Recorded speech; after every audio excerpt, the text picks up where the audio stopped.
आनन्दं परमसुखदं केवलं ज्ञानमूर्तिं द्वन्द्वातीतं गगनसदृशं तत्त्वमस्यादिलक्ष्यम् एकं नित्यं विमलमचलं सर्वदी साक्षिभूतं भावातीतं त्रिगुणरहितं सद्गुरुं तं Namami. Nithyanandam, and welcome everyone to the 45th Chaturmasya Series. During this Chaturmasya season, the 45th Chaturmasya of our beloved Swamiji, that is celebrated between Guru Purnima and Vijayadashmi. During this season, especially today, as we are celebrating the Krishna Janmashtami, we are going to be listening to Swamiji's powerful satsang, how everything that is happening is auspicious. Swamiji says Shiva itself means auspicious. When we have Paramashiva in our life, of course, everything is auspicious. As we are entering into this series, today we have the founding mother, one of the founding mothers of Kailasa.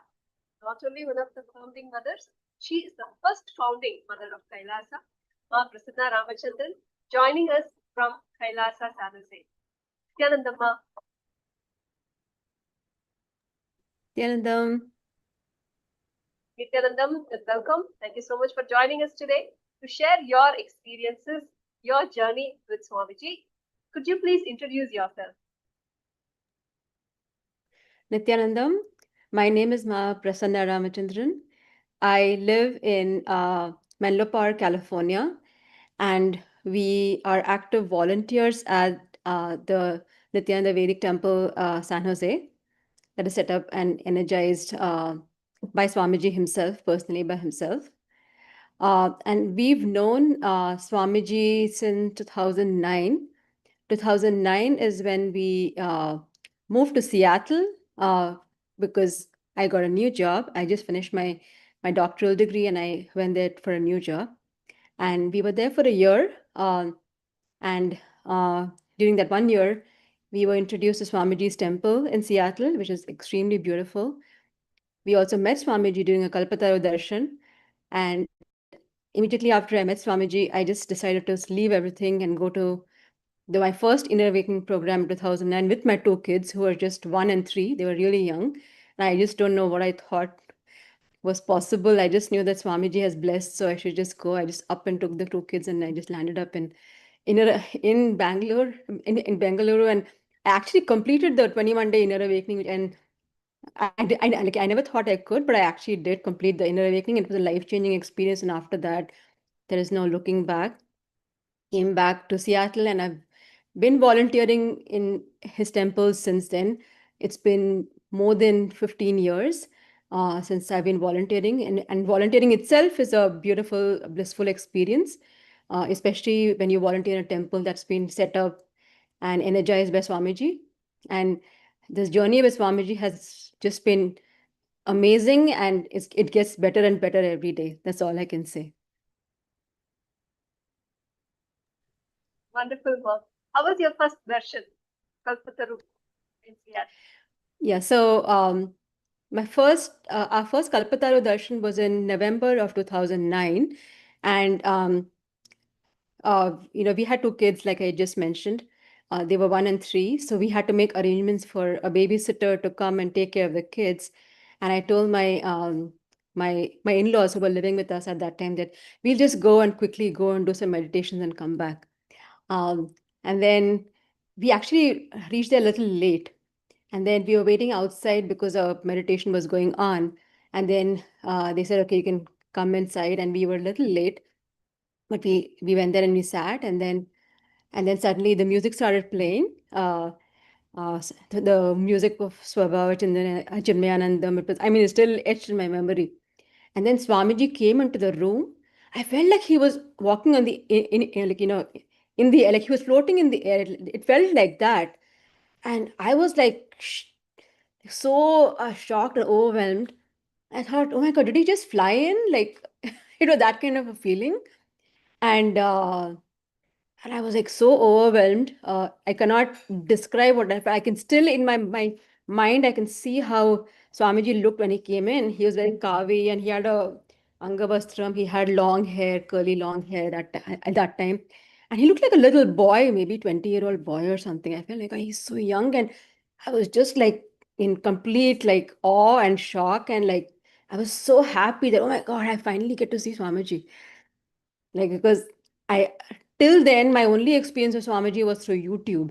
And we could not stop, like my husband and I, like day in and day out, we have watched so many satsang of Swamiji between the time we moved to Seattle, which was in June of 2009, and November when we actually met him, that when we actually saw him, we were like totally like overwhelmed. And it was like a meeting of, like a weight of lifetimes being actually, coming to an end. So it was a beautiful first darshan of Swamiji. And then I thought, no, I cannot live my life like this. I have to leave everything and go and spend time around Swamiji. So I asked my husband, shall I go for inner living? I really feel this pull. And nobody really told me anything. Nobody told me. I just saw these big flyers and like people talking about inner awakening and their experiences. And nobody really actively came and asked me, do you want to go for inner awakening? Nothing like that. I just said, I feel like I want to go. And then my husband said, yeah, you crazy? Like you have two small kids. Who's going to take care of the two kids? And that too, with the younger one, only 1 year old. And then I asked my in-laws and they kind of somehow convinced them that why don't you also come to the ashram with us and then you take care of the kids? And somehow they got convinced. And then they came and they actually took care of the kids while I was doing the inner awakening. But the ashram also had some kind of a daycare system where there used to be volunteers who would take care of the kids. They would have activities for them, like some small kind of gurukul. But these guys are like much younger, 1 and 3. They can't really teach them anything. They were just playing together, and they were playing in the dirt and just having fun in the ashram, being around Swamiji. So so yeah, it was a beautiful experience. And then after that, I've attended so many inner awakening, but that first inner awakening was a life-changing experience. So I was never the same after that. So after that, every inner awakening is different, but I still, that first inner awakening is always special in my heart. So beautiful, Mark. Now, from there, you become the Sarvajñapita Yajaman, a Chitsava member. How did that journey begin? And you are the first. And Swamiji had, blessed you both. There could be thousands of Yajamans coming in the future, but you are the first. Can you please share that experience? I don't know. I feel like we didn't do anything to become the first Yajamans. It's Swamiji's blessing. So I feel like I have nothing to do with the fact that, I mean, we didn't do anything special from our side, but Swamiji showered us specially, and that's why we became the first Yajama. That's how I look at it. So I think there was just a call from somebody, like one of the sannyasis from the from the ashram, and then I was at work on one day, and then Shrikant just called me at work, and then he said that, hey, guess who called today? It was you know, so and so sannyasi who had called. And when he spoke to me, I felt like Swamiji was sitting right next to him and Swamiji was speaking through him. And I said, oh, really? That's great. So what did he say? He said that, oh, Swamiji has a big vision of building a big Sarvagya Pita where he has a vision of temples, goshalas, gurukuls. He has like a huge vision, but of course he needs people to fund to contribute towards this big vision. And the way Shrikant described, he was very excited about it because like Swamiji has such a big plan for humanity. And he said that Swamiji was asking if the sannyasi asked if he would like to contribute towards this big project. And he said it's the Sarvagya Pita project, and it couldn't make head and tail of what is Sarvagya Pita, but the way Shrikant described it, like it felt like it was a big plan. And then Shrikant also mentioned that I think we should grab this opportunity and be part of this because it seems like a huge blessing from Swamiji. And then I didn't even think twice. I said, absolutely, you should. And then he said, okay, by the way, the amount isn't that small. This is the amount that I'm thinking of contributing. And I said, yes, there's no doubt in my mind. Yes, don't even think. So he just immediately called the person who had contacted him back and said, yes, I want to contribute. And how tell me how can transfer the money, because he just felt like the opportunity will slip out of his hands if he doesn't move fast. So there was this urge to, like, yes, let's be part of Swamiji's big plan, because he's giving us the opportunity. Before it's taken away from us, like, we should jump in and just contribute. So that's how it started. And we had no clue that we were the first Yajaman. And it had nothing to do with us. It has only everything to do with Swamiji's blessing and his compassion, that he let us contribute, because without his blessing, nothing will happen. But something similar also happened when we were becoming the kartas. Kartas is also happened, like, not a few years after we became yajamans, but I think at that time we were talking to Ma Prema, and she was saying that, would you want to become kartas? And there were just a few kartas at that time, and then Shrikant and I were like, no, it's okay, we are already yajamans, we don't really care. But he said, Swamiji has big plans, and then we were convinced that whatever Swamiji does, like, it's going to be grand, it's going to be good for the whole of humanity, all that we're totally convinced about. But at that time we're thinking of buying a house. So I think she can just mention that we're saving up money to buy a house, and maybe once that's done, like, we may have money, and then we may contribute to, because becoming karta. And then Ma Prema just casually said, what makes you think that Swamiji will you know not let you buy a house if you contribute towards becoming karta? And then that kind of was a conversation stopper. And then he said, okay, everything, let's think about it. And we went back and we thought, and then we were convinced that, there is nothing that Swamiji, you know, that we can contribute some Swamiji. It is him, out of his compassion, giving us the opportunity to contribute towards his programs, his big vision, big plans. So again, we came at the same point where we said, okay, let's do it, because Swamiji is giving us the opportunity, let's just jump in. So we just out of the blue, we became kartas. We also bought a house, by the way. So what Ma Prema said was completely, like, 100% correct. Then why would you not be able to buy a house because you're contributing towards Swamiji's plan? Okay, that makes total sense. So when that, like, it was very easy decision. Like, somehow when your mind has some blocks, but Swamiji also knows how to remove those roadblocks very quickly, smoothly, without anything. So it all happened very fast. And the kind of work that Swamiji is doing, we were so happy that we were able to, contribute, and he gave us that opportunity. More than us contributing, it is Swamiji who gave us the opportunity, and he's giving us that little, blessing out of his compassion. He's giving us the blessing to, do whatever little we can towards his big plan. But that's about it. There's nothing big that we've done. It's only it's all Swamiji.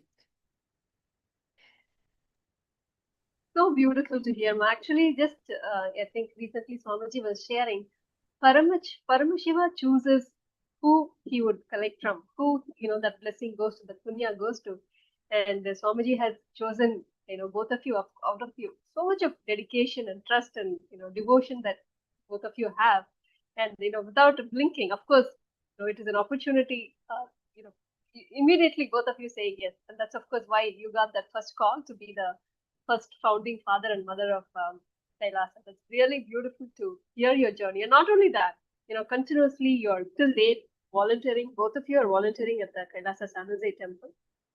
As I think I as one of the pujacharyas, and you also do the cooking. I became a Pujacharya maybe 2 years ago. Initially, I was like, before that, I was mostly helping in the Anna Mandir. But at some point, I started also doing I also became a Pujacharya, and, like, for the help in Anna Mandir also. So yeah, both of us are Pujacharyas in the temple on different days, though, or different times, I would say. Wonderful, Ma. And of course, the whole family is connected during Yeah. Jnana Mudra.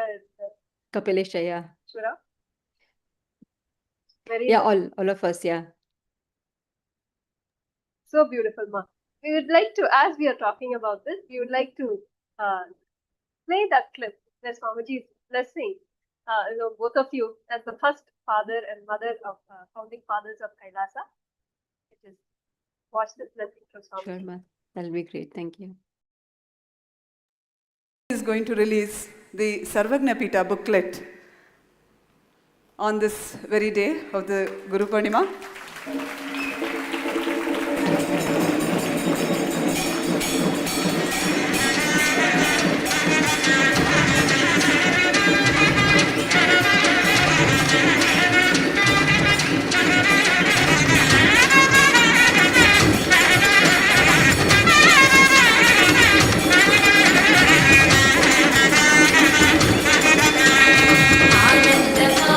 Actually, this is the first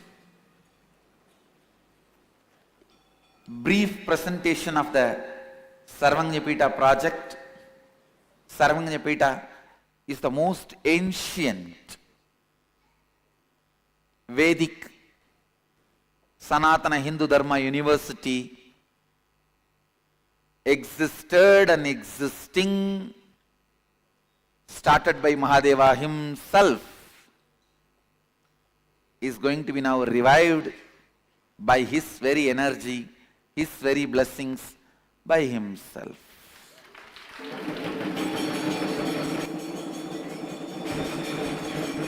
Even though last Inner Awakening I released the booklet, but the first hardbound copy I am releasing it today to public, everyone. Earlier it was more like a pamphlet type, now it is presented in a hardbound booklet. The first Sarvagnapita book goes to the historical, thousands now may become owners. The first owner of Sarvagnapita, Srikant and Prasanna. The first copy goes to them. Prasanna, please come and receive. On behalf of Srikant, Prasanna can receive. Sing.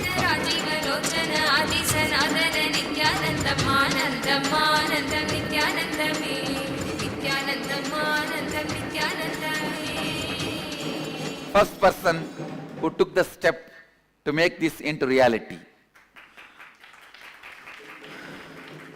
Thousands may follow, are following, thousands are following. The first person who took the step, my blessings. Now, So beautiful to see that. Oh my Ma. How is God, this it's experience so overwhelming. reliving that? Oh my God, it's so beautiful.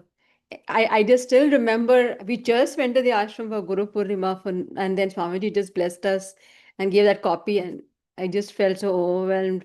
And whenever I think about it, I feel like so blessed that we got the opportunity. It's just his compassion that this happened.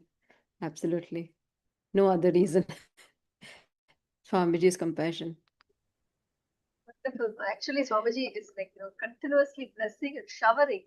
As you rightly said, it's an opportunity. How Swamiji chooses us to be part of his grand mission and vision that he has, giving us an opportunity to become part of that. Truly a blessing from Swamiji. The Sarvagnapita Yajaman, the Sarvagnapita Kartas, and it's a great blessing from Swamiji. And as we are talking today about the auspiciousness, everything that is happening is auspiciousness. So we would like to let us watch now from Swamiji on this auspiciousness, how Swamiji explains Shiva is auspicious. Shiva means auspiciousness. So let us now directly with Swamiji on this. स्वभावचिन्मयानन्दं कृपापूर्णं जगत्पतिं हरिषड्वर्गजेतारं नित्यानन्दगुरुं भजे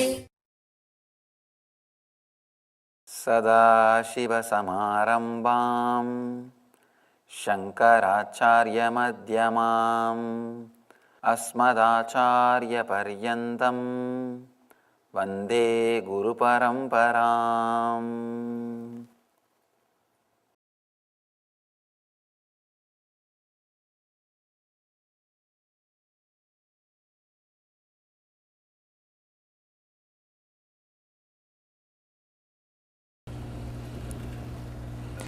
I welcome you all with my love and respects.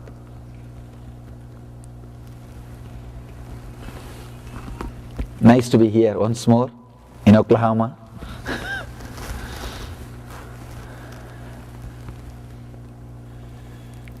Today, we are entering into the 46th aphorism, 46th meditation technique by Shiva. We are continuing the Shiva Sutras. Before entering into the sutra, just an introduction to the sutra. It's a very powerful technique to awaken the Kundalini Shakti. Traditionally, the word Kundalini Shakti is used to mean an extraordinary potential energy which is hidden in every human body. Understand? Animals may have body, but they do not have Kundalini Shakti. The only difference between you and the animal is this potential energy. Maybe if I have to use more words, Kundalini Shakti is something like a possibility for becoming enlightened. The possibility to become enlightened, the possibility to become a different human being, different conscious being, is there only in human beings. Animals may have same body, may look like intelligent, but they do not have the possibility, the potentiality to become enlightened, to be a different human beings, to be a different conscious beings. The Kundalini Shakti is a energy which resides in every one of you. If it can be awakened, it will take you to a different plane of consciousness, different plane of existence. Understand? All the enlightened masters on the planet Earth are again and again saying, the life is ecstasy, life is joy, life is bliss, life is just shining.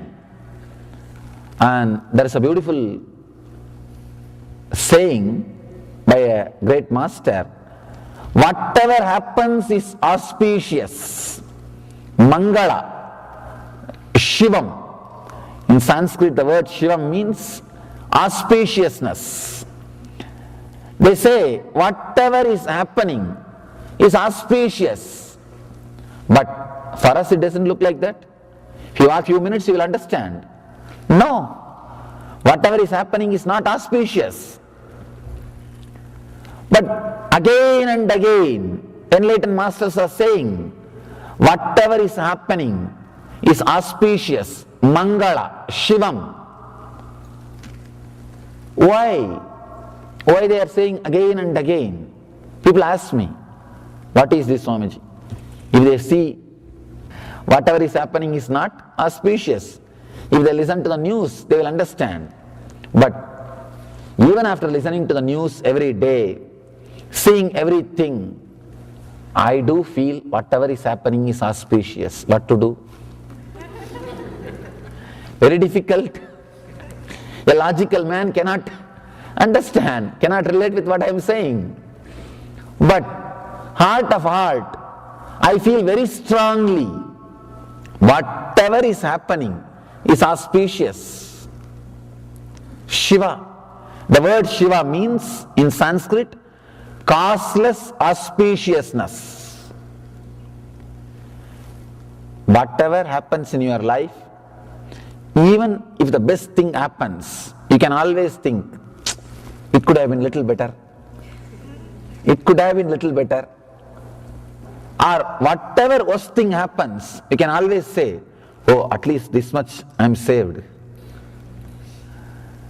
It is up to you to feel whether things are auspicious or inauspicious. In the planet Earth, only two kinds of human beings are there. People who feel everything is inauspicious. We need some correction. We need some alteration. We need some further development. We need to remodel. There are some people who feel everything happening is auspicious. Person who feels whatever is happening is inauspicious is a materialistic. He believes in matter, correction, doing, remodeling, changing, altering. Person who believes whatever is happening is auspicious is a spiritualist. Believes in the intelligence of the cosmos, the whole. He is very clear, the whole is much more intelligent than part, me. If you think the whole is not more intelligent than you are materialistic, egoistic. If you think the whole is much more intelligent than me, you are spiritualist. Over. The whole world can be classified just with these two categories. If you feel whatever is happening is auspicious, you are a spiritual person. A small story. After a powerful sermon on the charity, the priest sends his hat for a rounds, for a collection. The hat goes round, comes back as empty as it was sent. He took his hat and said, oh God, at least the hat came back. Understand? He is intelligent. He is really intelligent. He is able to think whatever is happening is auspicious. Whatever is happening is best. You can either think whatever is happening is inauspicious, or you can realize whatever is happening is auspicious. Why enlightened beings are constantly feeling whatever is happening is auspicious? It is just because of the Kundalini Shakti. Once this Kundalini energy awakens in you, you will feel so much of energy in your body, you will not be able to complain about anybody. Understand? You will complain about anything or any person or any incident only when you are in low mood, means your usual mood. You will not be able to complain, criticize, or feel disappointed about any person or anybody if your body is overflowing, bubbling with energy. You feeling whatever is happening is auspicious or inauspicious is directly connected to your energy level. At some time, if you get the glimpse of that high energy by some method, sometimes people get into that high energy without even knowing. Maybe if they go to some high energy places, or if they are really relaxed, they get into that high mood. Suddenly those few moments or few hours, you feel you are so fulfilled, nothing is wrong in the planet Earth. You will feel everything is going the best way. If you had this glimpse, these moments in your life even once, you can be called as a spiritual seeker. Sometime, even while seeing the sunset, suddenly you feel the whole thing is settled in you. And you think, God, everything is beautiful. Things are happening. It's okay. Suddenly, some mood, you are silent, you are relaxed, you are filled with energy and you see whatever is happening is auspicious. There is only two planes of existence. One, the plane of normal human beings. Whatever is happening needs to be altered. Anything, they cannot say, I really like that person, but they can't stop, they can't end a sentence without that but. Without that but, they can't end any sentence. They cannot make a statement without that but, there ends. If you are using that word but or this, then you are a human being. There is another one kind of existence. Whatever happens, he is not bothered at all. In Gita, Krishna says, samaschitta. It does not mean he is not compassionate. Understand? A person who is balanced does not mean he is not compassionate or he doesn't suffer seeing the others struggle, others suffering. He tries only to remove others' suffering instead of he suffering with them.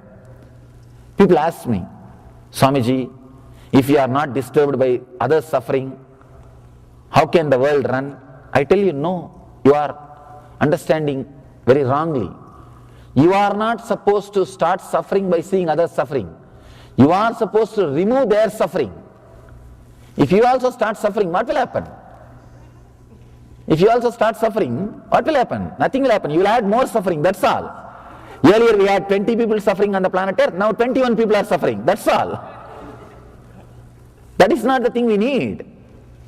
One person came to me and asked, Swamiji, I have wealth, I feel the suffering of poverty, shall I share all my wealth and distribute to all the poor people? I told, if you do that, now we may have 20 poor people. After you do that, we will have 21 poor people. That's all. That is not the way. Understand? Do not try to bring you down to that poverty. Try to bring them up to that richness. There's a two different things. Feeling imbalanced, getting disturbed is not directly going to help. It is not directly going to help. First thing, you need to feel completely overflowing. Whatever is happening is auspicious.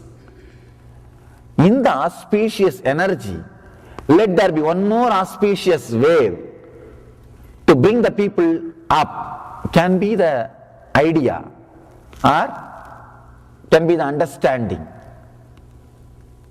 The person whose Kundalini is not awakened, whose Kundalini Shakti is not become alive, in Sanskrit we call Kundalini Jagrata, the higher consciousness awakening. If it has not happened in you, whatever is happening inside and outside you will be inauspicious. If that awakening happens, whatever is happening inside and outside you will be auspicious. I have seen human beings smiling at their death, at the point of death, at the moment of death. I have seen personally. For them, whatever is happening is auspicious. Sometimes people come and ask me, Swamiji, how to elongate the life, how to develop the body with which I can live for long years. I tell them, never do that mistake. Really, before developing the mind, do not develop the body to live long. Many times, people who develop only the body to live long, in the old age suffer without knowing what to do. Their body is not ready to die. They are sitting here feeling bored, lonely, and they don't know what to do. So much of suffering and pain, and not physical suffering or pain, the mental suffering and pain, They don't know what to do. There's a one-liner. There are a lot of studies and surveys say married people who are living with their spouse live long, but they want to die quickly. What to do?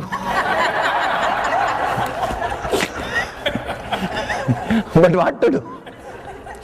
Even though they want to die quickly, they can't. So don't get into that mess that you want to die, but you are not able to die. That is the worst thing. I always tell people, prepare your mind to live long before preparing your body. Add life to your years before adding years to your life. If you add life to your years, you know how long to live and you know when to say bye. You can live and live peacefully and beautifully. But if you have just prepared only your body, I know the yogis, people who have worked only on the body, did not work on the mind, living such a dead life, waiting to die. I myself have seen some swamis in the young age, when they don't have anything else to do from morning till evening, they will be doing yoga, physical exercise, only physical exercise, no meditation, only physical exercise. And when you can bend your body in different postures and do a public show, it gives ego boosting. And people also watch like a circus. It becomes like a show. And people are so happy just with that ego boosting. I have seen them living a miserable life, end of their life. They want to die, but body is not ready to die. It's very strong.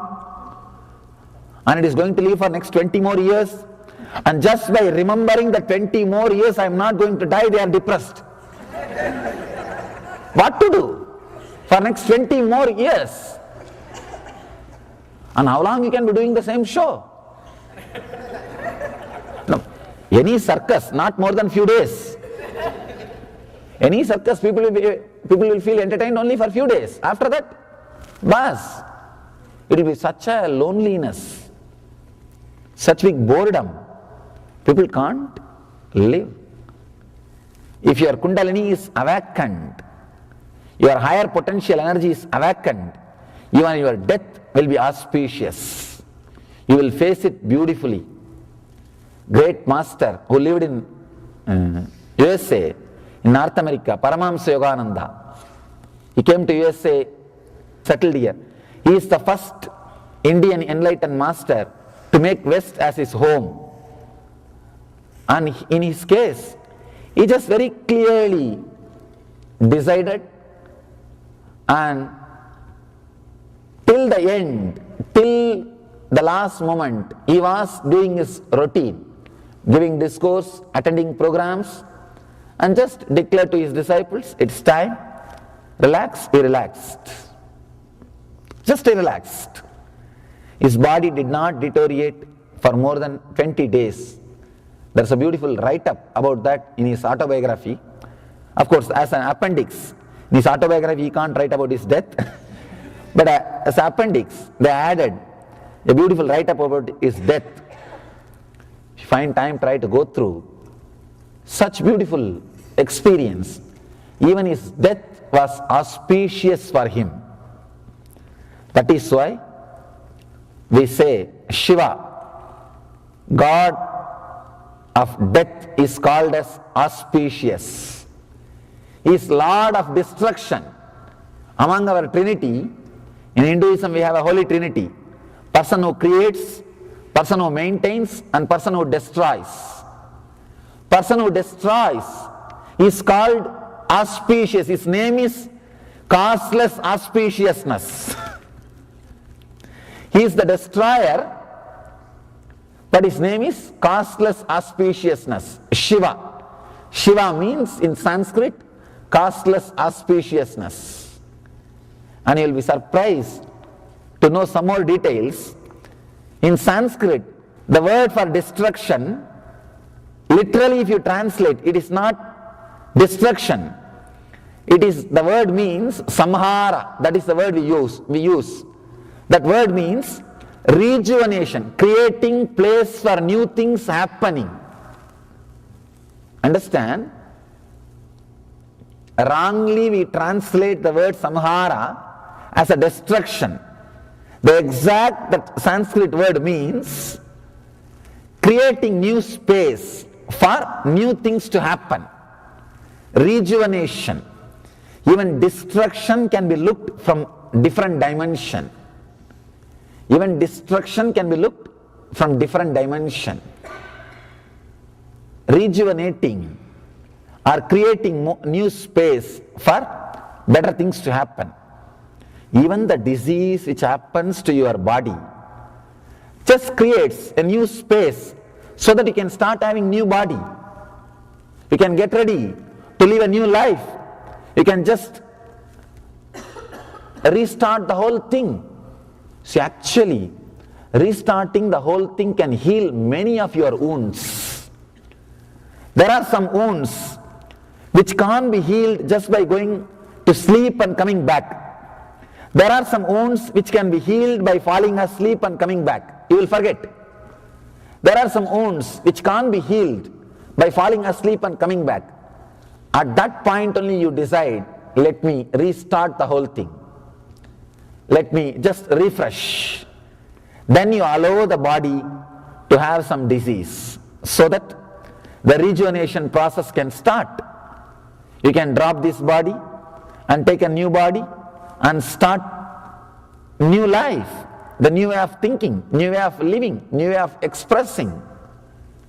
According to the Vedic tradition, no experience goes waste. Every moment when you move from one moment to next moment, you are expanding, you are growing, you are learning. If you look from this angle, even your death is auspicious, because you are going to next step, you are going to further. Only if you are not clear about the next step, you will feel the fear of death. It is not even fear of death, it is fear of unknown. Fear of unknown.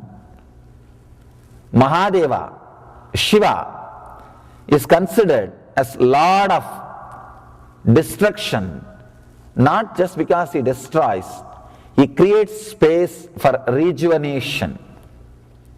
He creates space for new things to happen, creativity. If you see the traditional Vedic temples, behind every deity there will be an arch. There will be two lion faces at the bottom, one big lion face in the top. That arch has got a very important significance. The Lord of creation is one side, past. Lord of maintenance is the other side, future. Understand? Maintenance is not something to do about present. It is always something to do about future. Maintenance has nothing to do with present. You maintain for future. So the Lord of maintenance, Vishnu, is for future. You create wealth, you save wealth for future. For future.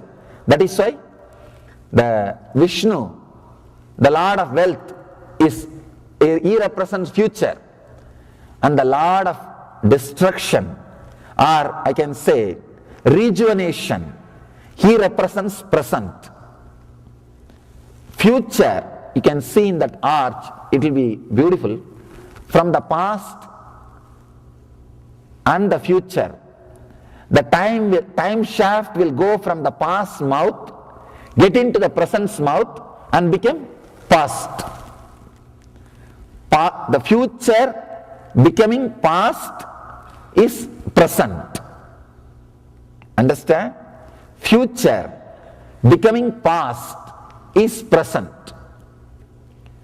Present moment means where the future is slowly becoming past. In that arch you can see beautifully. One side, the past, Brahma, creator. He has done his job.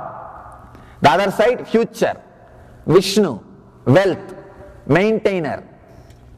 On the top, present moment, rejuvenator, the person who rejuvenates. He is swallowing the future and making it into a past. He is the possibility of rejuvenation. Present moment is the possibility of rejuvenation. If you are in the present moment, you will experience overflowing energy in the body. You will feel whatever is happening is auspicious. If you are caught with Brahma or Vishnu, you will not feel whatever is happening is auspicious. If you are caught in Shiva, if you are centered in the center, present moment, where future is disappearing into present and becoming past. If you see that arch, you will understand. The past, from the past mouth, time is entering into the present's mouth and coming out to the future's mouth. The beautiful description, the future slowly becoming past. If you are in the present moment, in this moment, you will become like Shiva, who is rejuvenator, who is constantly creating space for new things to happen. You will be fearless the moment you are fearless about the things happening. You will feel everything happening around you is causeless auspiciousness. As long as you are caught in future, you will feel insecure, fear. If you are caught in the past, you will feel things are inauspicious, life is dull, dead. If you are in the present, one more thing, if you are in the present, you will see very clearly the future which is coming in inside you and becoming past leaves so much energy in you. Every moment you are just overflowing with energy. If you are caught by future, you are in fantasies, means castles in the air, no energy. If you are caught in the past, you are just a stone, a rock which can't be moved, dead, no energy. If you are caught in the future, air. If you are caught in the past, dead rock. If you are caught in the present, if you are centered in the present, you will be a flowing river, water. You will be just a flowing river. You will be just a flowing energy. Whoever is in the present moment, just swallowing the future and making it as a past consciously, will be overflowing, bubbling with energy. The Mahadeva, Shiva, who represents the rejuvenation process, are creating space for new things to happen. He is causeless auspiciousness. If you are centered in the present moment, you will be beyond fear. Your Kundalini will be awakened. You will be radiating the causeless auspiciousness. The person who achieved that state, who is centered in the present, only he is worshipped. That is why in Vedic temples, behind every deity that arch will be there. Means he is in the present. You also be in the present. You also be like him. That is what is told. Symbolically, that is what is told to you. Be like him. Be in the causeless auspiciousness. Be a rejuvenator. In your mind you can see. You can decide whether you want to be a creator, means the stuck in the past, Brahma. Whether you want to be in the past, means constantly brooding about the past, thinking that in that way things could have happened, this way it should have happened, I think I should have decided that, I think I should have done that, I think I should have done this. After a few years of marriage, always you think, I think. See, getting married is like going to a restaurant and ordering what you want. After a few minutes, when you see what your friends are having, thinking that you should have ordered what they are having. It's the same thing. Always you feel, when you see what others are having, you feel, I should have ordered that. Constantly brooding over about the past, or constantly thinking about the future. Both are not going to make you rich or energetic. If you just stay in the present, so much of energy, you can see very clearly how you are just swallowing the future and making it as a past. You are just there. Through you, the past moves and the future moves and becomes past. And you are there like a hollow bamboo, untouched by time. When you are in the present moment, letting future pass through you and becoming past, untouched by time, you are Kalagala, Lord of death, beyond death. You can't die. You conquer death. Conquering death, a simple technique. Just be in the present, allow the time to flow through you, allow the time to penetrate you, allow the time to do its own activity through you. Do not bother. When the future comes inside you, don't be greedy, just don't catch it. Let it pass through you. Let it become past. Let it have its own course. Just be in the present. You will see you are living in eternity. What do I mean by the word eternity? Eternity means past, present, future, all three put together. That is what is called eternity. If you want to touch the eternity, the only way is being in the present moment. You can't touch the time shaft in the past or in the future. You can't, because both do not exist. If you want to touch the time shaft, catch the eternity, the only moment is this moment, present moment. If you touch this moment, you can catch the eternity. You are connected to eternity. When I say eternal bliss, I am not saying you to bother about your future bliss or the past bliss. No. Just be blissful in this moment. You will be eternally blissful, because the past or the future is going to come to you as this moment. If you can manage to be blissful at this moment, you will be eternally blissful. That's all. Letting future to penetrate you and become past is what I call being Shiva, being in that great auspicious energy. If you have enough energy, only then you can let future or past into your being without getting disturbed by them. Your being centered in the present should be so strong, neither your past nor your future will be able to imbalance you. Neither your past nor your future will be able to pull you out this side or that side. You will be just totally centered, relaxed, completely overflowing. Awakening of the Kundalini, awakening of the potential energy in you will take you to a different plane of consciousness.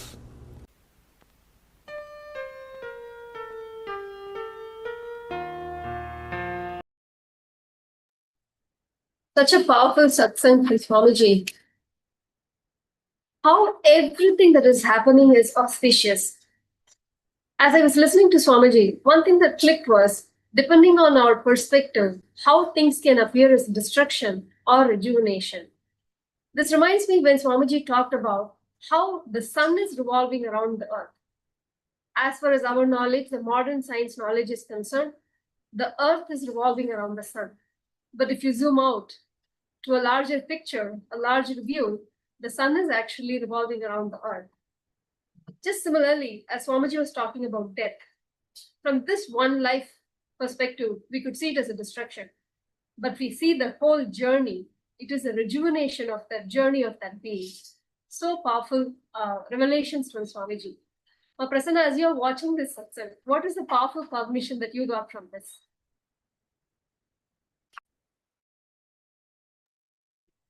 Ma, the most powerful cognition that I got is about living in the present and not being in the past or in the future. And this is a beautiful message just before Kalashtami, which is tomorrow for us, where this point is always our Pujacharya, he always repeats this point again and again. This is what Swamiji said in this satsang as well. That is what, for me, that is the most powerful message that I got from this entire satsang. For example, if you look at the deity of Kalabhairava, you can see that the past, which is, I think his left foot is in front, and the future, which is the right foot, is behind, which basically says that unless you complete with so the message from him is that unless you complete with the past, only when you complete with the past can you look towards the future. In this satsang, Swamiji reiterated that be in the moment, catch this moment before it becomes a past, or instead of looking towards the future, be in the moment. That's the most powerful message that I got from this particular satsang. So beautiful.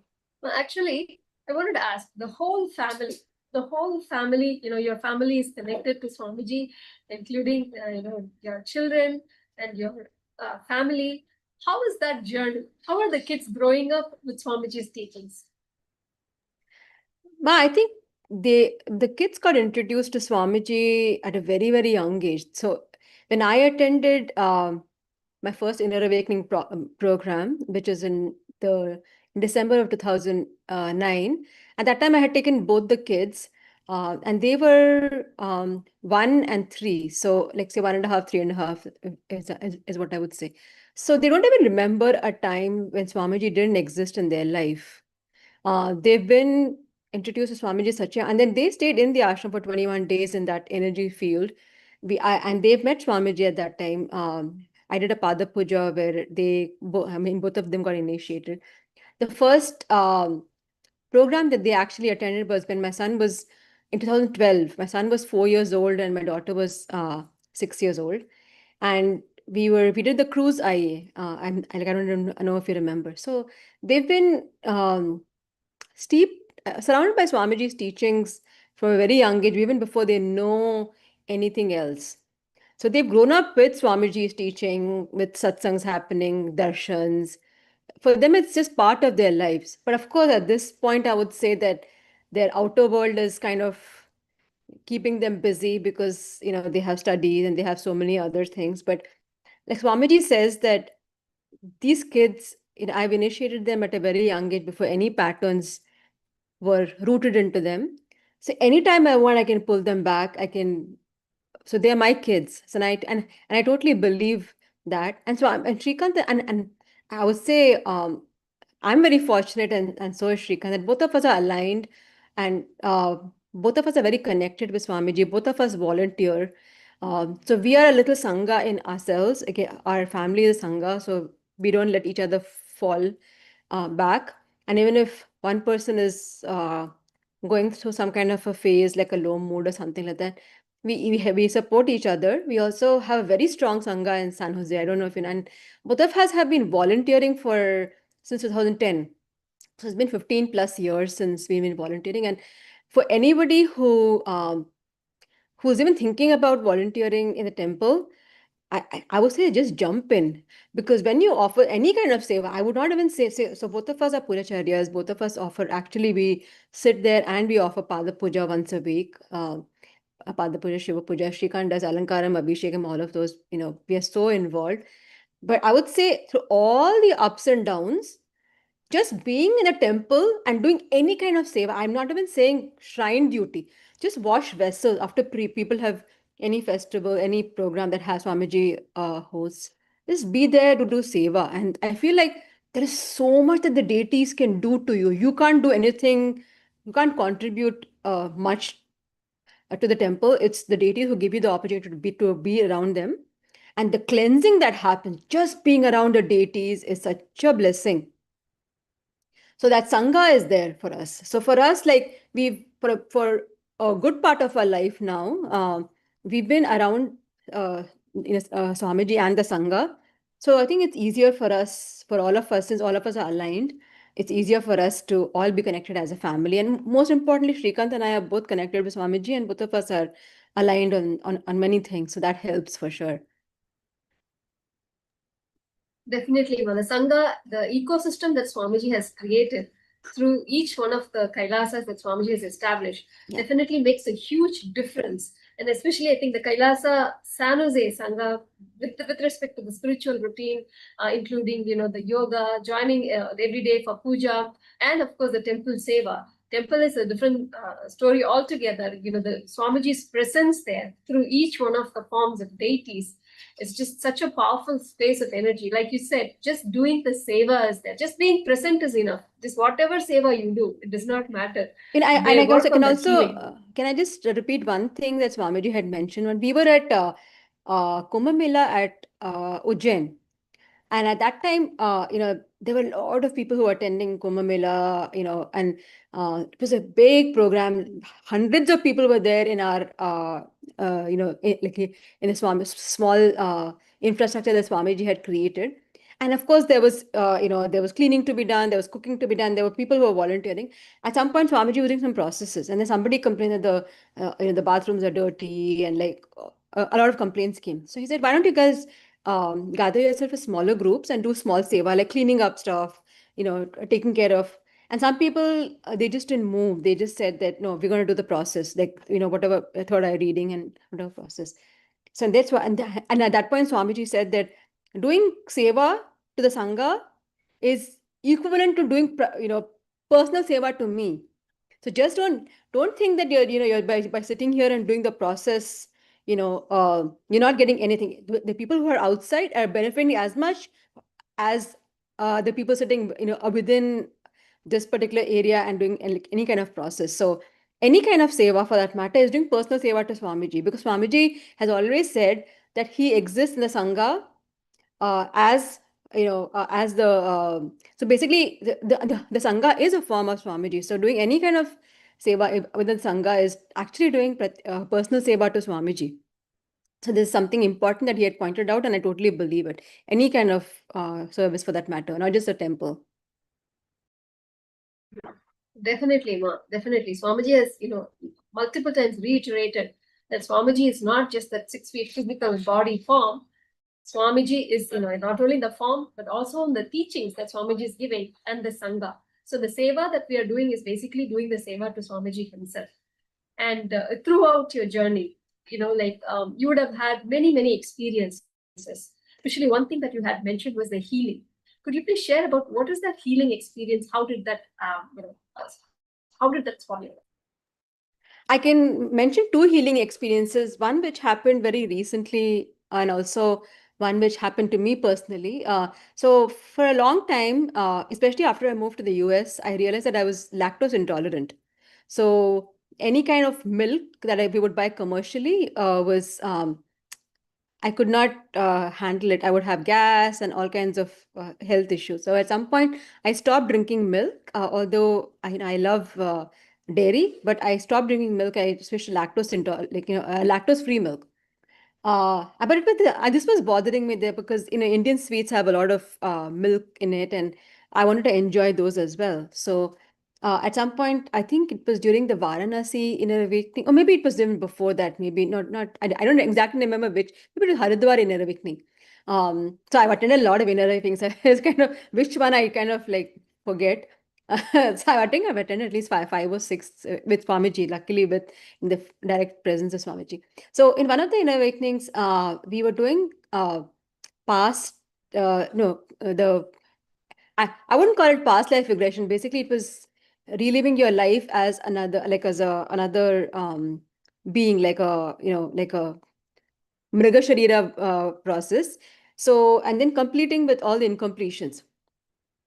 And then at that point, he was taking us back in time to when we were younger. And I went back to a time when I was newborn. I was born, and there were some things that happened at that time. So, and it was related to milk. So, and I still remember that I was extremely like saddened and like almost at the verge of death at that point. And that incompletion with milk started just there. And this, what I was experiencing much when I was much older, was a manifestation of what had happened when I was very young. So, and then I asked my mom that I remembered this very clearly what happened, and she said, "Oh, she has a different interpretation. I mean, the understanding that she has is completely different." So I said, "No, that's not what happened. This is exactly what happened." And then she said, "No, no, no, you're just imagining." I said, "No, I'm very clearly remember how I felt, and what I experienced was very, very real." And then I told Swamiji, and then he said, "I think you caught the point where this whole problem started. Do one thing when you come for darshan today." I actually went to the mic and I mentioned that I had this experience, and I vividly remember what had happened. I was just days baby, but I remember exactly what had happened, and I feel like I need to complete with this, and this is the cause of it. And when I was in that state, I knew that this was um, what has had like was the cause of my lactose intolerance. So he said, when you come in the evening, just bring a small quantity of milk and energize it. You drink it, and then you'll be healed. That's all you need to do. So I said, okay, and I asked for a little bit of milk, like very small quantity, and I got energized and I consumed it. But even after that, I didn't have the courage to pick up milk and drink it, right, because I thought it's going to be make me very, very sick. So in the entire program, I kind of stayed away from dairy products. When I went back home, out of habit, I went to the shelf and I picked up lactose-free milk. And then I said, why don't I just try like regular milk? And I had like a good quantity. And I was just okay. Nothing happened, no reaction, nothing. And then I said, is it real? Am I just imagining this? Maybe I'm just imagining this. Then I started consumed more of it, and then I realized actually I'm healed. So Swamiji had just healed me with just one process, but he also took me to the point where the problem has started. Instead of shoving something under the carpet, he actually blessed me to recognize that this was like he could have healed me just with one touch, but maybe I would have brought the problem back, because my completion with that incident had not happened. So he guided me to that point where the problem started, and then he helped me complete with it, and then he also healed me. So that was a huge healing experience. um, and then quite recently, actually just 2 days ago, Shrikant had been like my husband, he has been having some growth on his chest. And it's something that was bothering him or something, but I noticed that it's been 3 or 4, like few months, and the growth hadn't stopped. So then at some point, like during a recent darshan with Swamiji, I think we did Pada Puja during Guru Purnima, and then we spoke to Swamiji, and he said, "Oh, don't worry, I'll enter into you and heal you." That's exactly what he said. So 2 days ago, 3 days ago at night, Shrikant had a dream in which Swamiji came and he said, "Hey, I've healed you. That growth that you're talking about, it's gone." And he said, "Why don't you go and check in the mirror? It's gone." And then Shrikant in his dream went and checked in the mirror, and he said, "Oh my God, it's really gone." And then he woke up and he actually forgot about what this had happened in his dream. And and then suddenly he said, "Oh, I had a dream. Let me go to the." He went to the mirror and he had checked, and it was actually gone. And then he told me that, "Can you believe this has really happened?" And I said, "Really?" Like I could not believe it. And when I saw, I said, "Yeah, really, it's gone. Like whatever, you know." And Swamiji, just like that, like he said, like his dream only he came and healed the whole thing. So sometimes it's amazing how Swamiji does things, it's just, I think his blessings, like, when he blesses you with something, he actually makes sure that it happens. So that was like such, actually, I've had other experiences as well, but these are something that just come to mind right now. So beautiful, was so powerful. It's like every day when we hear everyone's experiences, it is literally Swamiji living with us each and every moment, taking care of us, listening to our thoughts, fulfilling our prayers, and healing us. It is just truly, truly amazing. The wonderful experiences that each one has for. And you, as you said, like you have attended multiple inner awakenings, right?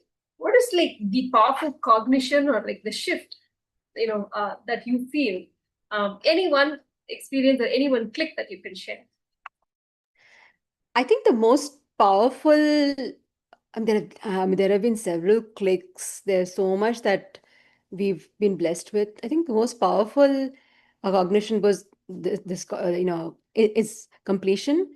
That anything can be healed if you do the completion with that particular incident. Like most of what you experience as disease, and like all the problems you've had, a lot of it has to do with incompletion. And when you look at any incident, in the eye, and with Swamiji's blessing and compassion, and when you consciously complete with it, you actually, there's other than just this completion with what happened, you also rid yourself of many ailments. And the cosmos showers itself on you when you do that. So it comes with a lot of benefits, just simple conscious completion, while chanting Swamiji's mantras, and Mahavakya, and when you do it in front of Swamiji's Atma Murti.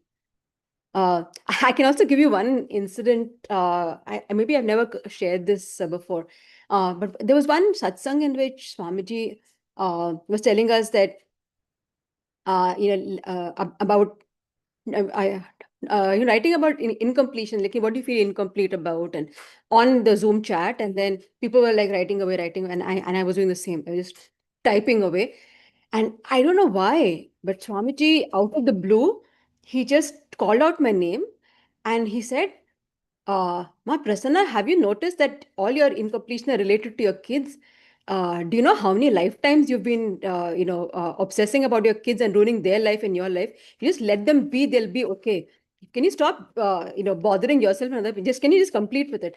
And then he said, why don't you do one thing? Go and sit in front of my Atma. Like he said, go and sit. Like he didn't say, go and sit of my Atma. He said, go and sit and revisit all your past lives when you have basically ruined your lives because of this incompletion with kids. So I said, I don't know what that means. I was thinking, man, what does it mean? I don't know. He's just said something out of the blue, and why did he just pick on me? That's what I thought. But that day or that night, I went and sat in front of his Atma Murti, and I just said, I don't know what you said, Swamiji, but since you said, complete with the past, like I'm just going to sit and complete with the past, and let's see what comes. And I just sat, and it was almost like I was in an inner awakening. I just started going through my past lives where I had incompletion with the kids, and I think, and I was like a movie. It was playing. I could see like what I had done and how. It was like, so it was so overwhelming that at some point I said, I can't take this. I was so stupid in the past. Like, and Swamiji like correctly pointed it out. And I did it 2-3 times. And I just said, as Swamiji says is correct. Maybe I should just back off and just like let the kids be instead of hovering around like a, what do you call that? There's a aeroplane mom or something. There's a word for it. So, so Swamiji out just offhand, he just says something which is so profound actually. So I've had like such beautiful experiences. Swami is just very compassionate on, it's just his compassion, I would say. Definitely, Ma. Many a times we feel like Swamiji is saying something. It could be a very simple word, but it would have such a profound meaning, and many years later, that word will come and save you. My God, like we've had, so many times we've experienced that. How any simple word from Swamiji is not just a word. It has so much of depth and truth and meaning to it, and then how it comes and saves us.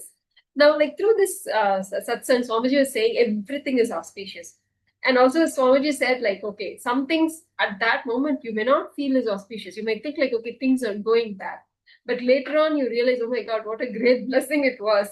Do you have had moments like that where you felt, okay, things were not going, are appearing to be not going good, but then later it all falls in place and it's like, wow, what a great blessing it was. Oh, yeah, definitely. So, like I mentioned before, I was in Seattle. I moved to Seattle for my job. I was doing a postdoctoral fellowship at the University of Washington, Seattle.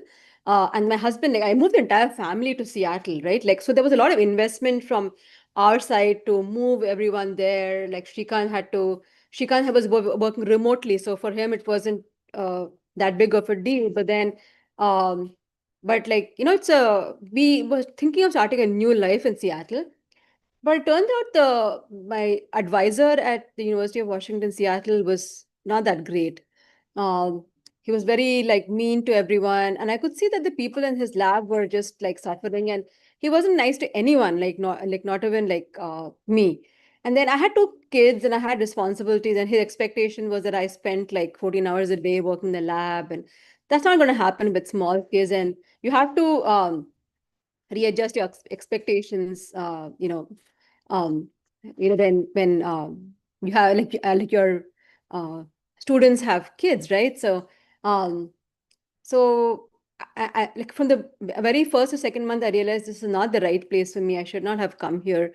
But the biggest blessing that happened when we went to Seattle was that uh, we met Swamiji, right? Like we started going to the temple. So almost a few times a week. Sometimes we would go after work.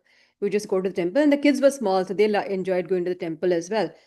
At around like October, November, like I had a very, very bad conversation with my advisor, and it was very unpleasant. And I was feeling very unhappy even when I was talking to him.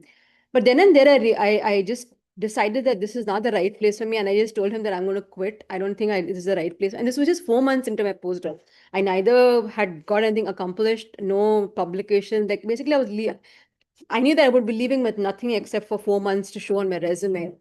So um, I just decided that I can't take this anymore. I just want to quit. So I was walking back and I was thinking, why did this happen with me? Why did I sign up? Like, why didn't I do my research about how this lab is, how this advisors, all of those things? But the beautiful thing like, it was very inauspicious, but I was very sad that day because I don't like quitting or being spoken down to and all of those things. The best thing that happened after that was I felt like I needed to go for inner awakening. That was a life-changing experience for me. So what was so inauspicious became the most auspicious thing in my life. I went to India in December. So November I quit, in December and then I did Kalpataru. So and then I just decided I'll go to India. So if I had not quit that job, I would never have gone for inner awakening, and I would not have even dreamed of it. And I would have just stuck in a place where everything was bad, toxic environment, all of those things. So what I thought was inauspicious just turned around and became the most auspicious thing in my life. So that was my experience, like one of my experiences for sure. And I think it's Swamiji's blessing, just being. We were going to temple or the Seattle temple all the time, and Swamiji saw through everything. Although he wasn't there in person, but he knew what was going on. So he blessed me with the best thing that happened. Although the exit wasn't that great, but who cared? Now I look back like I don't even care. And my career just moved ahead, seamlessly. So it didn't matter that I quit. Definitely, Ma. And not only that, I mean, I personally have witnessed you manage the family, you manage your work and doing temple seva, and a lot of things you handle so beautifully. How are you managing all of this and still making sure that you have the time to go to the temple? I've always prioritized temple seva. I mean, I've been doing this for 15 years, and there was a time when the kids were really small and they needed my attention all the time. But I said, I need to have that chunk of time when it's my personal time with the deities. And I need it for my own growth. And I'm going to be a better mother and better wife and all of those things only when I prioritize Swamiji's work. So I feel like that is my time, my personal time with Swamiji and the deities. So I've always prioritized. In so many years, I have never stopped temple seva, no matter what happens. Like I don't think I've ever missed a single week of my seva. So I've prioritized that, and I feel like when the deities and Swamiji becomes a priority, they just take care of the other parts of their life, your life, just like that. So I feel like making the right choices, picking Swamiji, choosing Swamiji is what makes everything else perfect. And there's nothing that I did. So rightly said, Ma. When we prioritize Swamiji, and like, of course, when we make Swamiji as the first choice, everything else Swamiji takes care. Whether it's your family, whether it is your job, whether anything, Swamiji takes care. When we put Swamiji as the first priority, I mean, that is a very good example that you are setting for so many people, that who are, struggling to say, oh, how do I do this? How do I do seva at the temple when I don't have? But, as you said rightly, it is just a matter of prioritizing. Yeah. And I've also, like, there are Sangha members who've, posted saying, I'm quitting, I'm not able to handle it. And sometimes I send them a private message also saying that, the time when I started volunteering in the Seattle temple, I didn't have a job. My husband just quit his job and we had 2 kids to take care of. So we were basically jobless. But then all I did was started temple seva and everything else again came together. And then we moved to the Bay Area, and then Shrikant got a job, then I got a job. So when you're at the lowest mood, like lowest points in your life, just started doing seva. If you're in the temple vicinity, just start doing any kind of seva. Everything else will just fall in place like a jigsaw puzzle. Yes, ma. See, actually, it is not just a time. It is not just a matter of time. When you put time, of course, Swamiji showers us back a lot more time, but it is that auspiciousness, building that auspiciousness in play. Of course, when you are, if you're not there at the seva, doing seva at the temple, you're probably sitting at home brooding over, oh my God, everything has fallen apart. How will things you'll be worried, sick. But when we are putting that time, so much of energy, love, and auspiciousness we receive, from Swamiji, from the temple, that naturally, becomes a virtuous cycle instead of becoming a vicious cycle where you would otherwise be ruining your life sitting outside, and things probably would be only getting worse rather than becoming like a virtuous cycle and turning the whole life around. As you said, it became the most auspicious time of your life. So fantastic one. And everything that we receive from Swamiji, the blessings, yes, every blessing that we receive from Swamiji, it just turns out like, so auspicious and makes our life, enhance and raises us every moment. So now let us listen to Swamiji, the power of blessings from Paramashivam. स्वभावचिन्मयानन्दं कृपापूर्णं जगत्पतिं हरिषड्वर्गजेतारं नित्यानन्दगुरुं भजे स्वभावचिन्मयानन्दम्. Ultimately, this is a blessing.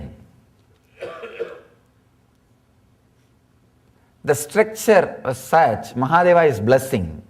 Let you feel your substance, bones, flesh, blood, saturated with cosmic essence, is blessing. There is no word here insisting that it is a technique. Understand, that is the beauty of the structure. It's like a tadastu, let it happen. He's not saying let you do. The whole sutra itself is such, let it happen, tadastu.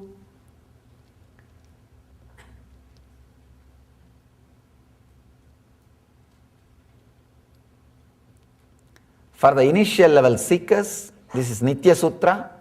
Internalize and start practicing. If you are already inspired, then start doing it as a technique, morning and evening. If you are already having that psychological revolution, or if you are already having the click as Ananda Sutra, initiation as Ananda Sutra, then you are living. All the three, Mahadeva gives this as one sutra, and finally he is giving the blessing for all three. Let it happen in you all. Understand?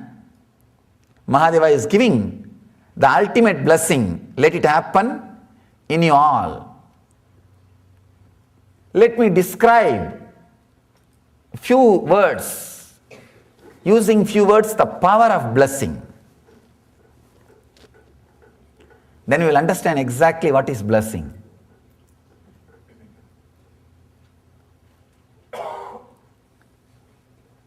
Even if you don't have connection between the person who is blessing you and you, even if you don't have connection with the person who is blessing you, the power of the words is not a joke. It is not a joke. I have seen. Of course, the Emoto's research again can be referred. When he utters some words, how the quality of the water changes. It is the modern day research, recent research is proving. In India, our masters know the power of words for ages. When enlightened being utters some words, straight away it works inside you. That is why from the time immemorial, we had the concept of the vara and shapa. The words of the masters. Vara, boon, it can work as a boon. Of course, usually enlightened beings' words will never work as curse. Even though it may look like curse, it will never be a curse. It will only be reforming you. Never be a curse. An enlightened being can never curse. Understand? Very powerful concept, the power of words, power of blessing. Even if you don't have connection with the person, it gets engraved in your system and makes you go through that experience. If you already feel connected and have respect, then you do not know the influence or the power that word can create, express in your system. I always tell people, when I say that be blissful, do not take it for granted. How many more times you listen, that many times it works in you. People think, oh, I heard many times. No. Every time it works on you. For example, if somebody tells 10 times you are a fool every day, whenever he sees you, he says you are a fool. What will happen? It will get engraved, and you don't take that for granted, that you take it, that you believe. Only when somebody says be blissful, that is little hard to believe. That is the mind. That is the way the mind is functioning. I always tell people, every time you hear that word, understand it's working in you. Don't take it for granted. Sometimes your superficial consciousness, your conscious layer may not be able to relate, but don't bother about it. The person who is talking, the words are coming from his deeper superconscious level. So naturally they will work on you. There is a very beautiful incident. When Vivekananda came first time to USA, the moment he started addressing, the first word he said is, dear brothers and sisters of America. That word was such a sharp, shocking word. The reminiscences are saying, it took some literally 5 minutes for the clapping and excitement and enthusiasm in the hall to settle down. Understand why so much of excitement and response? Because when he said, he experienced that word and said, not just as a lip service, no. Many times we don't mean what we talk. We don't mean what we talk. Vivekananda says in one of his lectures, the ojas, if somebody's Kundalini is awakened,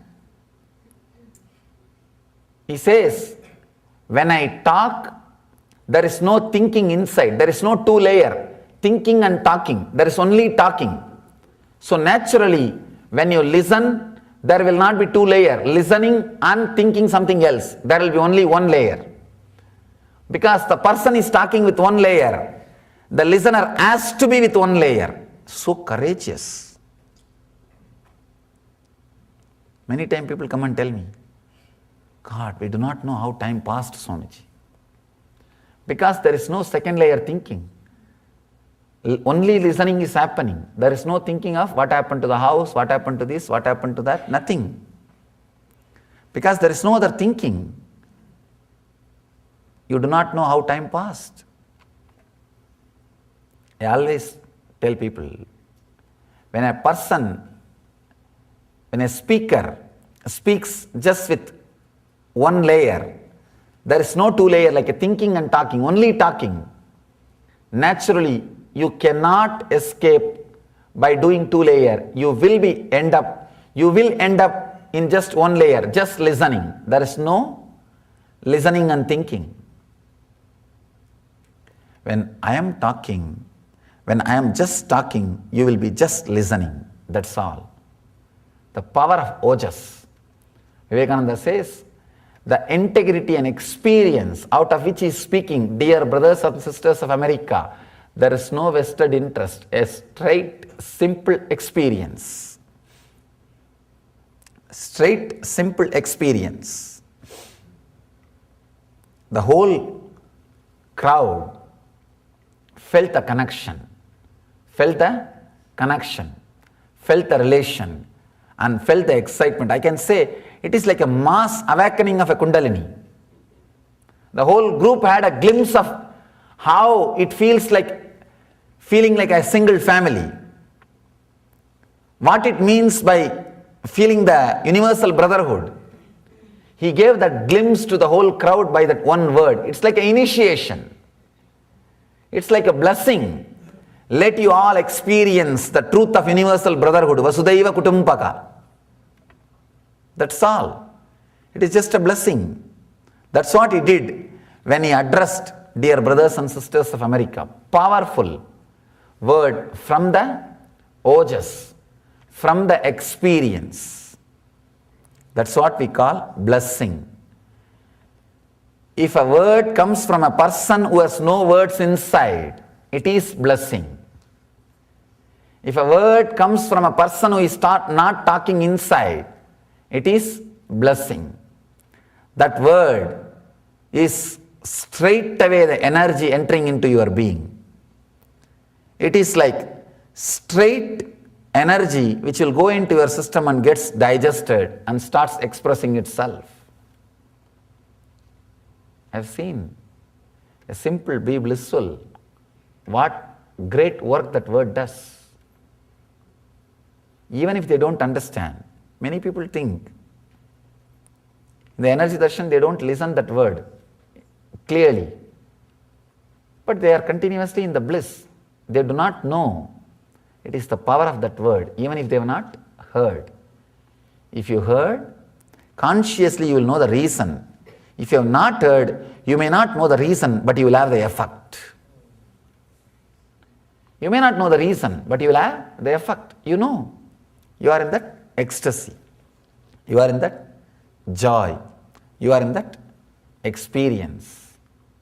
So understand, with blessing, as long as it is a teaching, 100% responsibility is disciples.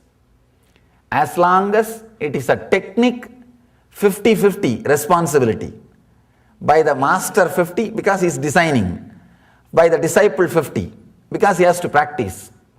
When it is blessing, 100% responsibility belongs to master. Straight away, he takes the responsibility and does the job. Understand, all you need to do is to be relaxed and available. Even that you don't have to do, because the moment I say be relaxed and available, you will create complication out of that. No need. If your bone flesh bag is inside this area, that's enough. It is already there. It is already there. Nothing else needs to be done. You don't have to know how to make myself available. How to make myself open. What should I do? You will create complications. No, nothing needs to be done.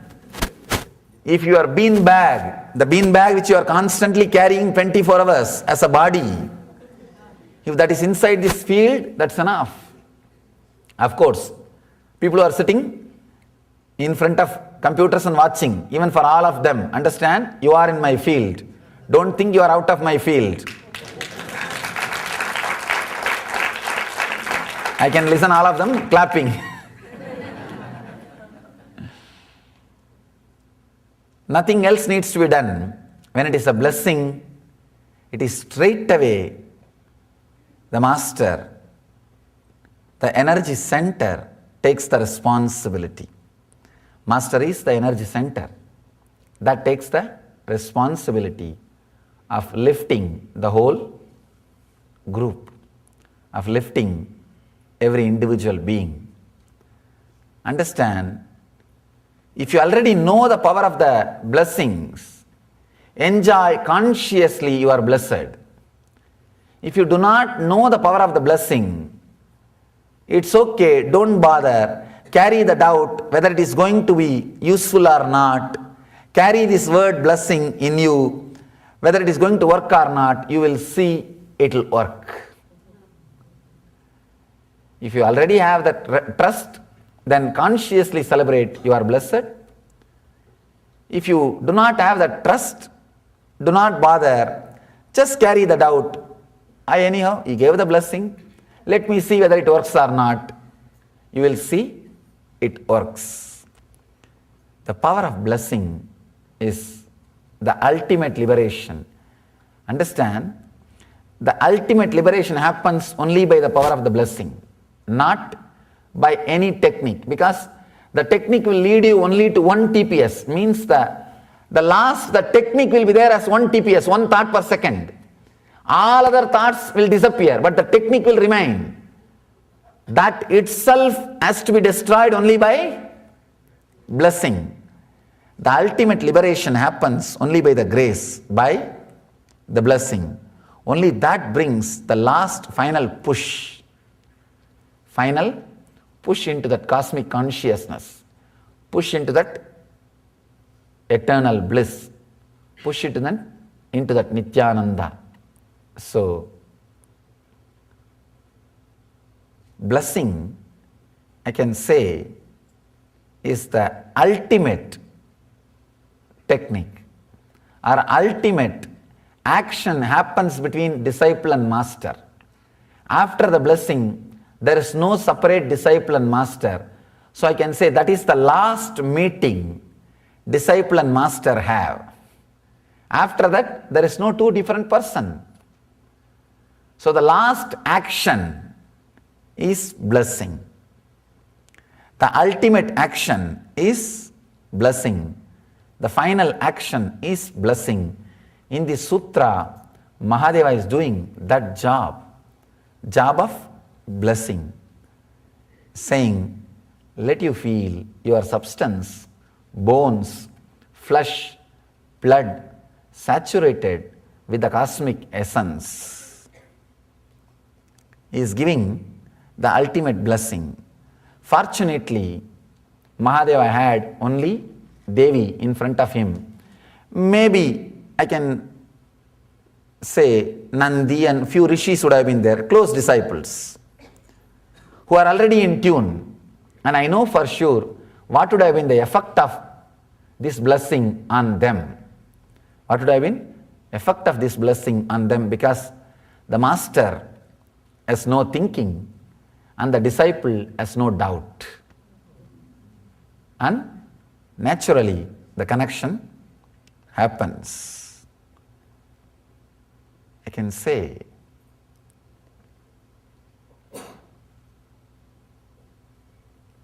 maybe one incident in India during the main days, I'll give the different kind of initiations, like a brahmacharya, sannyasa, vanaprastha, gurukul, acharya, and so many initiations. It's sometime the same person will take acharya initiation and vanaprastha and 2-3 initiations. Again and again, every time he has to come and I will be putting the finger on the Agnya Chakra and blessing him. Once one acharya asked me, Swamiji, can't you initiate all the 3-4 at one time? I tell them, do not think it is the same work whenever I put the finger. Whenever the finger is put, the pressure may be same, but not the presence. The work happens is different. So every blessing does its job. It is practically like a downloading the software into your in system. Just like downloading. You don't have to do anything. Just that number goes 60, 70, 71%, 72% and suddenly it reaches 100% and download over. Your software is ready. It says, same thing, just the cosmic constitution or the cosmic experience gets downloaded into the system. It is so powerful, it cleans whatever is not needed and removes whichever is unnecessary, including all the viruses. That is what you call health happened, mental health happened, physical health happened. It means what?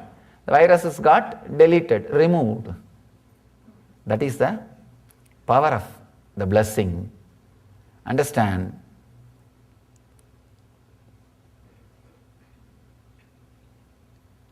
Some of you may or may not have been there when I started the Shiva Sutra. Of course, 2006, January month we started. I think January 1st, exactly January 1st we started. 2006. The Shiva Sutras in the ashram, in Biddi ashram. As I narrated earlier, Mahadeva himself was present and blessed and started the whole Shiva Sutra.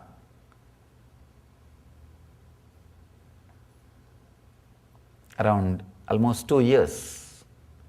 Today we are formally ending the public discourse on the Shiva Sutra. You may not have been there when it started, but feel blessed and celebrated you are here when it is ending.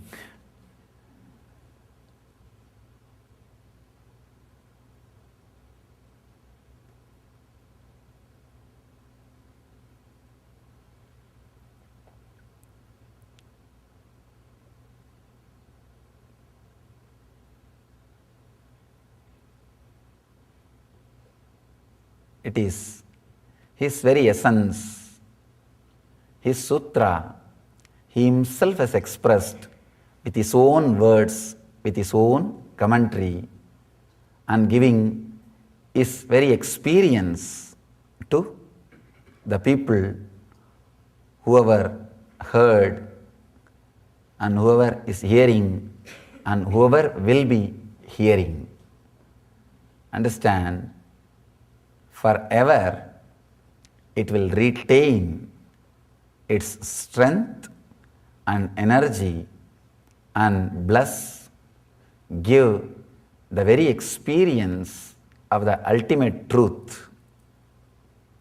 Whenever, whoever, wherever listens and imbibes these great truths, forever, you will see the divine playing and guiding millions of people to the higher consciousness, to the enlightenment through these great words.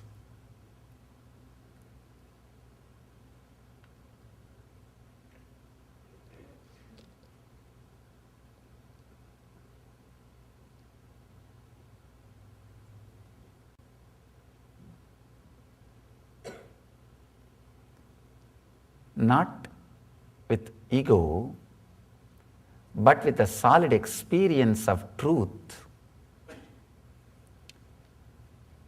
I tell you, understand, when Krishna says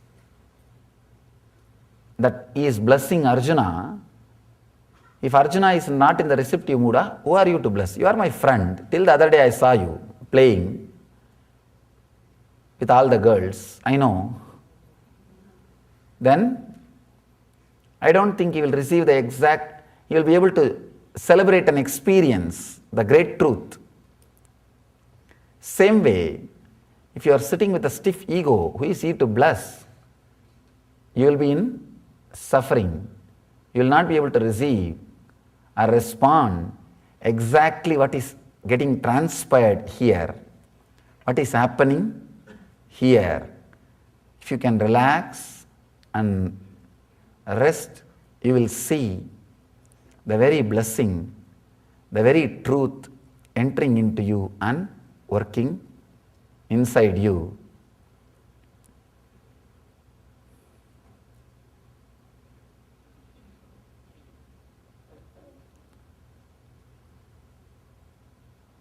When you live the same way your father lived, when you receive the same mental setup of your father, or receive the same wealth, you inherit him. You are responsible now for him to maintain his name. Same way, when we inherit the traditional lifestyle, knowledge, experience, we are responsible to hold the dharma, and we become authority to radiate that knowledge, to radiate that blessing, to radiate that energy. Understand, as my responsibility to bless, not as my ego. There is no ego. With ego you can't bless. Not egoistically, as my responsibility to bless. Because I inherited, whether you believe it or not, whether an onlooker believes it or not, I know I inherited. I know I inherited. So when I inherited the super consciousness of Shiva, I have the responsibility of Shiva. Super consciousness comes with the responsibility to bless also. So with that authority, with that clarity, because I inherited the great truth and the experience and the realization and the very super consciousness of Mahadeva, Shiva, the Nithyananda, I bless you all, let you all achieve and radiate, feel your substance, bones, flesh, blood, saturated with the cosmic essence. Understand, whatever has happened in me, let it be reproduced. Understand, with that authority, I bless you. If it has happened in this body, I am telling you, if somebody has a doubt, let it happen in that bodies also. Let you all achieve and radiate beyond the doubt, beyond questions, beyond the words, the ultimate eternal bliss. Nithyananda. Thank you.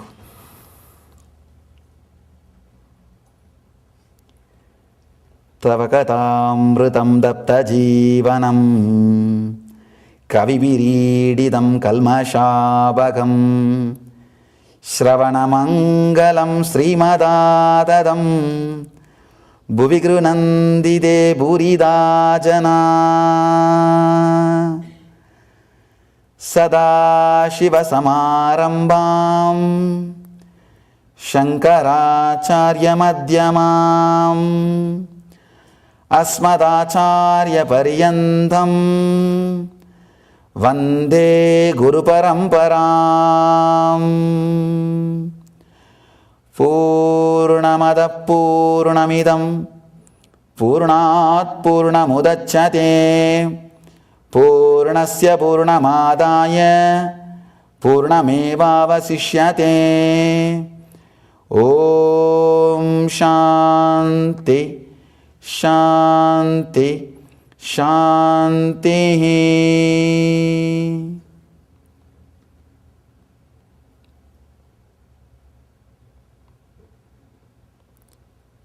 सदाशिवसद्गुरुपरब्रह्मार्पणमस्तु।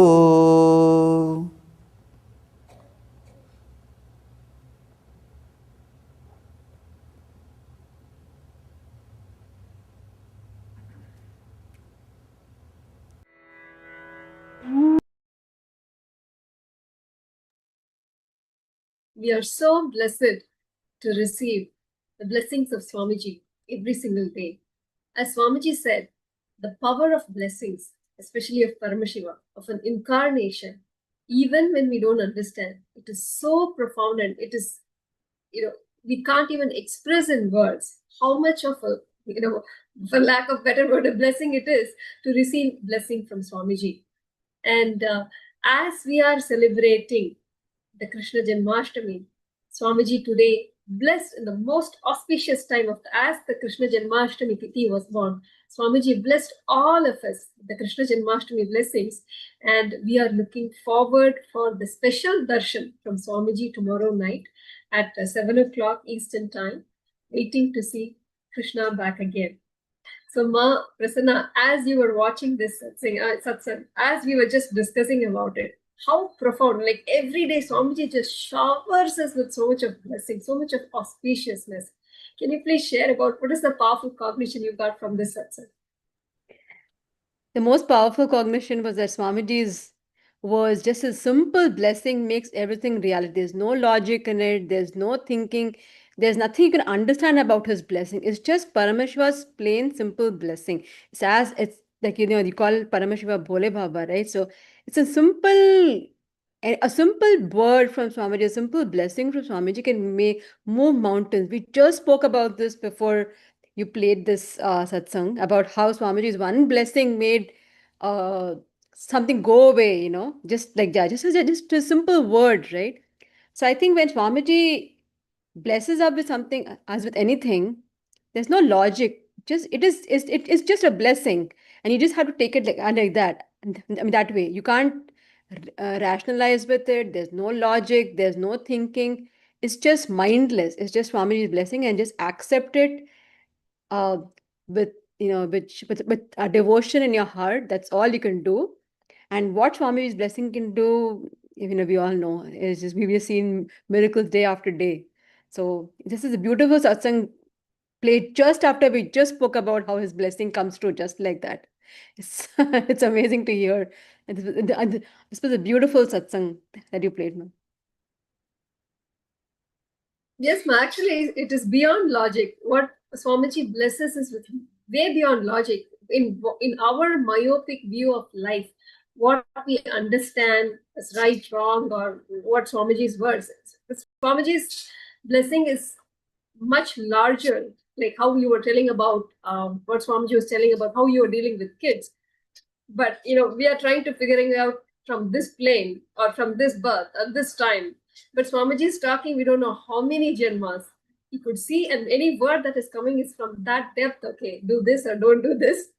And we don't know that. Like we cannot even try to analyze in our logical mind to figure it out. Just receive the blessings and, just having that, special, I can't even put it in words. It's speechless to say that, like, we are so blessed that Swamiji is there to guide us. That is all, we can say. And one last question before we close for the day. And tomorrow, as we were just discussing, tomorrow is Krishna Janmashtami Darshan, special darshan from Swamiji. Now, as we are getting ready for that, what is that one message that you would like to share with people, either as parents or devotees? Many wonderful things that you shared. One is being so closely connected, devoted to the temple, doing the seva there. And even within your family, you said, like, even your family is a sangha. where each one is holding up and making sure that, the integrity to Swamiji is maintained and that you're holding that space. What is it that you would like to share to the viewers that are watching this show today? I would just say that we are very fortunate. We are living in a time where an incarnation like Swamiji is around us, available to us, communicating with us through his satsang. There's so much YouTube material. Swamiji has made himself available to us. He's not just an incarnation who's just taken, who's taken a human body in this birth and living in our times, but he's making himself very easily available to all of us. And we're very fortunate. This is a day of internet, YouTube, his satsangs are available. And when I started following Swamiji, there was YouTube, of course, but now he's making himself available in various different ways. Of course, in a big way through his Sangha as well. You can connect with the Sangha members and, pick up any seva that you can do, whether you're in the vicinity of a temple or whether you're not in the vicinity. There are so many things that you can take up. I would say, I think we, being so fortunate to be living at this time, we should avail of anything that Swamiji is showering on us and be receptive to it, because you never know from how Swamiji works on us. So I think we should be receptive and open ourselves up to Swamiji's words and blessings and receive it, with an open heart, and make ourselves, avail of this beautiful opportunity that has come come our way, maybe after I don't know how many lifetimes. So I would say there are many ways of connecting with Swamiji. Of course, YouTube is one of those, but there's YouTube Live where you can put your prayer requests. There's of course Sangha where you can connect with the Sangha, you can attend, and then of course PSS is happening, so you can attend his programs and be with the Sangha, attend the program with the Sangha. That's very special because being with like-minded people, it always puts you in a different level of like all your processes go to a completely different level. So there's PSS available. Swami is making himself beautifully available to all of us. So I think we should avail of this opportunity because this is very special. And I'm very fortunate that when I could, I attended Inner Awakening in person, sometimes almost every year. But now when I think back, I feel like I'm glad I grabbed that opportunity, because in person, Swamiji hasn't been available in person for a long time. So I feel like we should make use of this beautiful opportunity. Definitely, Ma. Like in every medium where negativity could spread, Swamiji is made sure that his presence is there to spread that positivity, to raise that consciousness. As you said, when we all started, it was YouTube. And when so much of negativity was spreading in YouTube, Swamiji's satsangs were flooded so that would raise the consciousness of the people, that somehow, for many people, many Sangha members, Swamiji's YouTube would just pop up for no reason. Literally, Swamiji would appear them to save them, to guide them to, to that path of enlightenment. And in every platform, on all the social media platforms, Swamiji has made himself available, the teachings available, the programs available, so that people receive his things, to receive his knowledge. And now in the AI world, Swamiji has, warned us how this AI deluge is going to take over.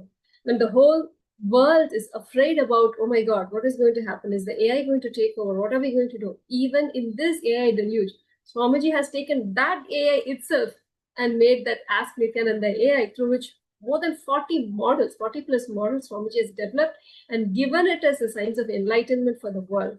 In every platform where people fear, oh my God, what is going to happen? Swamiji is already there and showering and blessing us. It is just that we just need to take it, receive it, and enjoy. As Ma Prasanna was saying, Swamiji is now conducting the Paramashiva Sena program. The last 7-8 months now, the Paramashiva Sena has been going on program. Presently, this program is happening in Los Angeles, St. Kitts and Nevis, and Kashi, India. And this program is also happening in September. All these 3 locations in Los Angeles, St. Kitts and Nevis, and Kashi, India. All those people who are watching us and would like to experience, to taste the presence of Swamiji, definitely register the life transforming program it is to become Paramashiva Sena, an ambassador of Paramashiva. You can register for this program at ecitizen.info/PSS. And thank you all once again for joining us. And thank you, Ma Prasanna, for joining and sharing your deepest experiences with us. It was, really truly fun to hear your experiences and a beautiful journey to hear, your journey with Swamiji. Thank you for joining, Ma. Thank you, Ma. Thank you, Thank you everyone, the for joining. opportunity. So tomorrow evening, we will be joining to receive the darshan of Swamiji. Our Krishna is back. Nithyananda, let us now close with the Purna Mantra. Om Purnamada Purnamidam Purnat Purnamudachyate Purnasya Purnamadaya Purnameva Vashishyate. Om Shanti Shanti Shanti. Hari Om Tatsat. Sarvam Bhagavat Shri Nithyananda Paramashiva Padukarpanamastu. Om Nithyanandam.